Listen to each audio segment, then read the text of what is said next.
Hello everyone! Today I am going to show you how to make these gorgeous, adorable butterflies using Prettiest Monroe's Build a Butterfly stencil. I've been having so much fun with this stencil, as you can see, and I can't wait to show you how I created these gorgeous, gorgeous butterflies. Hey everybody! So I have been having so much fun with this Build a Butterfly mixed media stencil from Prettiest Monroe. And I thought I would go ahead and film and create a video to show you how to make the cutest butterfly embellishments for your spring projects. I'm going to show you how my favorite ways and my favorite products to use with this stencil so we can make a bunch of embellishments. And whether you scrapbook, whether you make cards, whether you make home decor, whether you make traveler's notebook pages, these beautiful butterflies with this stencil are amazing.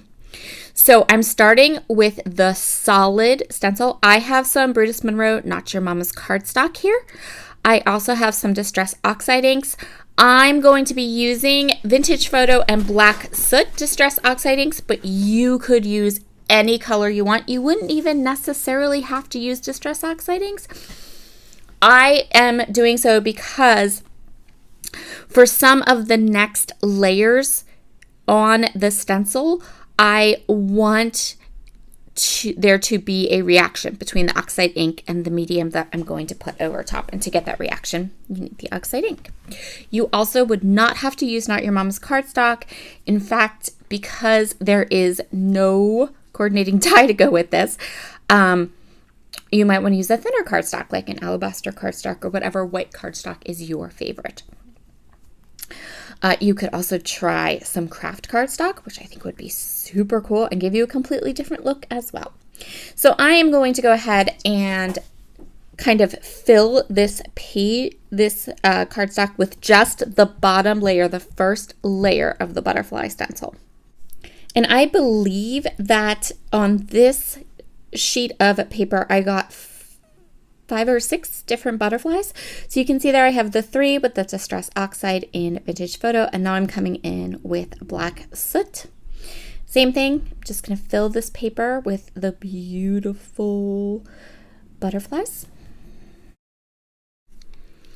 I set those butterflies aside to dry, and I'm going to pull out some Prettiest Monroe heat resistant vellum. So there are lots of ways for you to do these butterflies. You can do them flat, or you can do them with some layers. And I'm going to show you how I created some of the layered butterflies. So I have heat resistant vellum. I am using some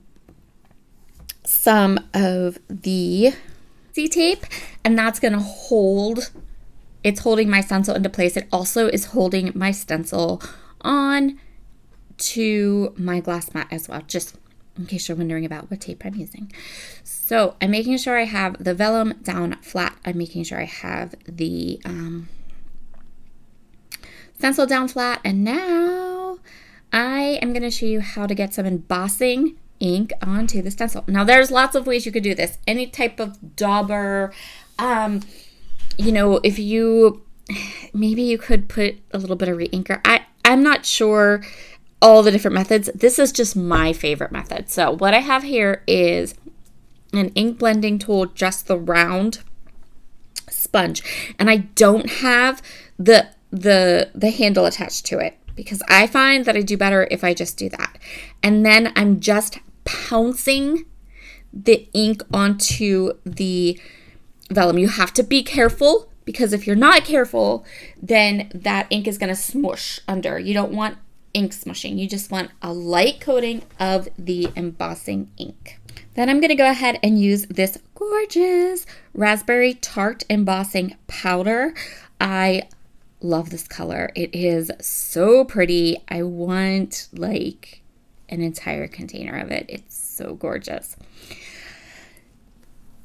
And another thing that I did do, I will say, is I hit this before I even started. I coated the vellum with some powder tool. So I used my powder tool to get so that the embossing powder would only stick to the places where the embossing ink was. So I'm going to let my heat tool heat up. I'm going to go ahead and hit this. You're going to see like it goes really quick. And because I'm using the heat resistant vellum from Prettiest Monroe, my vellum isn't like catching on fire, which is fabulous. Now I do have to fussy cut these, but that's okay. So now we have wings. Yay! And let's go ahead and make more wings. Over the course of like, I don't know, a day and a half or so, I made, I think, like 14 of these butterflies. They're fabulous. Once you start making them, like, you can't stop. So this one I'm using gilded embossing powder from Prettiest Monroe, which is a gorgeous gold. And I'm just kind of flicking off. I should have reapplied my powder tool, but I didn't. So I'm just flicking off as much of it as I can. But since I'm going to fussy cut them, if you do end up with some embossing powder where you don't really want it, it's not a big deal because you're going to fussy cut them and cut all of that away anyway. Okay, so here is our butterflies, right? So we have attached the, I attached the wings to the butterfly with some glue, and then I added glossy accents to the middle just to keep everything together. And then once everything was dry, so all the glue was dry, the glossy accents were dry, I came in and decorated my butterflies with some pretty matching sequins. So what else can we do? I've shown you how to create the vellum butterflies.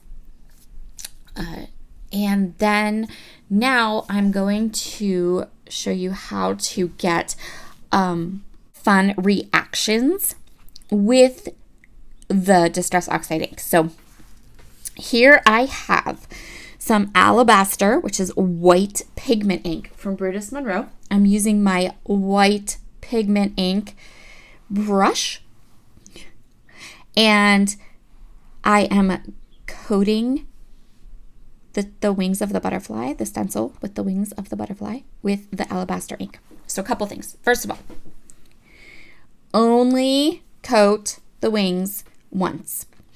If you want to put a second layer of Alabaster or white pigment ink down, then smoosh the ink pad onto your glass mat before you do it. Because if you don't, then the oxide ink will transfer to your brush, and that will transfer to your white ink pad, and that will make you sad. So one coat, and then also give this lots and lots of time to dry. You might even want to hit it with a heat tool as well, which will be totally fine.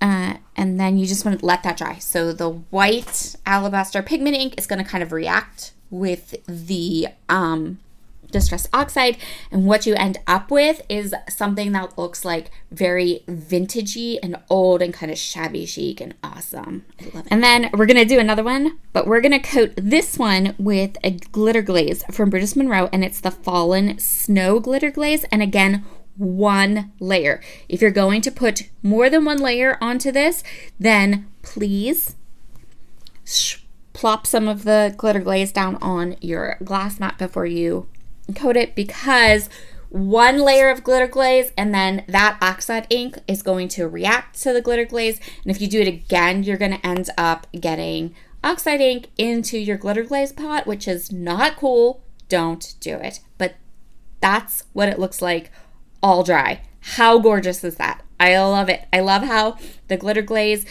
is reacting both to the oxide ink and also to the Alabaster ink, and it's awesome. So once you have made all these butterflies, you do have to fussy cut them, which if you like to fussy cut, you're excited and jumping up and down with joy. If you don't like to fussy cut, you're going, ugh. I understand. So wherever you fall on that thing, it's okay. Once I had all of my butterflies fussy cut, I didn't like the little bit of white around the edges. Like, I wanted them to be the same color. Like, I didn't want a white border. So as you can see here, I just grabbed those Distress Oxide inks that I already had used, and I went around the edges of all of the butterflies. And when we were all finished making butterflies, I went ahead and made lots and lots of cards. I made a scrapbook page, and that will be up on my channel tomorrow. I absolutely love this mixed media stencil. It's so fabulous, and I will make sure to link this stencil as well as all of the other products I use to make these butterflies in the description box for you. I just love, this is probably like I love these butterflies. They're so pretty. I love how they turned out. And I hope you do too. Have a wonderful day, everybody. Bye.